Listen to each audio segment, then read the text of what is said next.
Ndugu mtazamaji, jeshi la polisi mkoa wa Mara, wilaya ya Tarime na Rorya limeendelea kutoa undani zaidi kuhusu kukamatwa kwa Charles Onkuri Ongeta, raia wa Kenya mwenye uraia pacha Kenya na Marekani, na sergeant wa jeshi la Marekani yani US Army katika mpaka wa Sirari akitokea Kenya kuelekea Tanzania.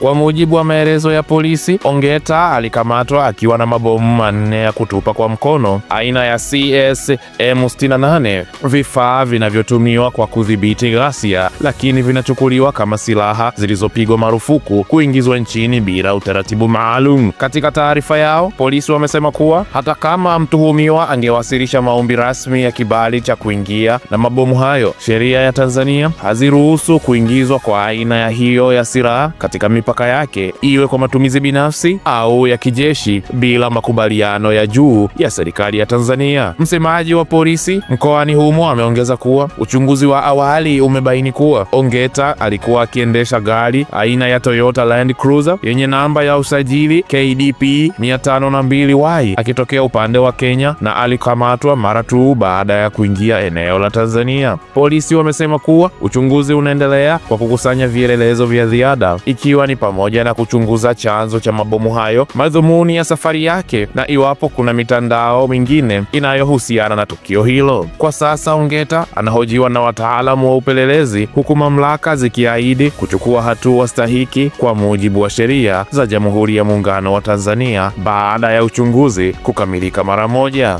Kwa ujumla, kuongezeka kwa kukamatwa kwa watu wanaodaiwa kuwa wanajeshi wa kigeni na mamluki baada ya uchaguzi wenye utata wa Oktoba 29 kunafichua mazingira yenye mashaka makubwa ambayo kwa kiasi yameelekezwa kwenye namna ambavyo serikali inasimamia usalama na utawala wa sheria. Badala ya kutoa majibu thabiti kuhusu kinachoendelea, hatua na kauli za serikali zimeonekana kuongeza sitofahamu kuliko kuziondoa, huku operesheni za ghafla na taarifa zenye mapengo zikizua maswali mengi kuliko majibu. Katika mazingira haya, bado hakuna ushahidi wa wazi unaoonyesha tishio la kweli kutoka nje ya nchi, bali kuna ishara zinazoelekeza kuwa shida inaweza kuwa ndani ya nchi ya Tanzania yenyewe. Udhaifu wa mifumo, mgawanyiko wa kisiasa au jitihada za kutumia hoja ya usalama kuhalalisha hatua za kiutawala zinazolalamikiwa tangu uchaguzi Oktoba 29. Wananchi sasa wanasubiri si tu uchunguzi wa waliochukuliwa, bali pia majibu kuhusu kwa nini matukio haya yanajitokeza kwa kasi kubwa kipindi ambacho serikali inapitia changamoto za uhalali wa kisiasa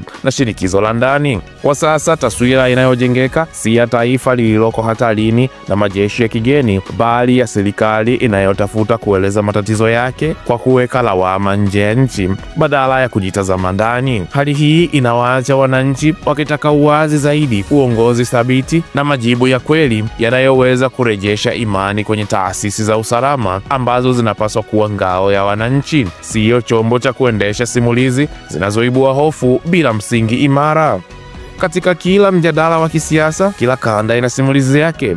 Sauti ya Chifu inaleta simulizi hizo mezani kwa uwazi, uhalisia na heshima ya kweli. Tunahoji, tunachambua na tunafichua. Hii ni Sauti ya Chifu. Hii ndiyo sauti ya wananchi. Ndugu mtazamaji wa Sauti ya Chifu, tunaendelea kukukumbusha kutoa maoni mbalimbali katika ukurasa wetu wa comment section, huku ukifuatilia taarifa mbalimbali kutoka pande mbalimbali za dunia.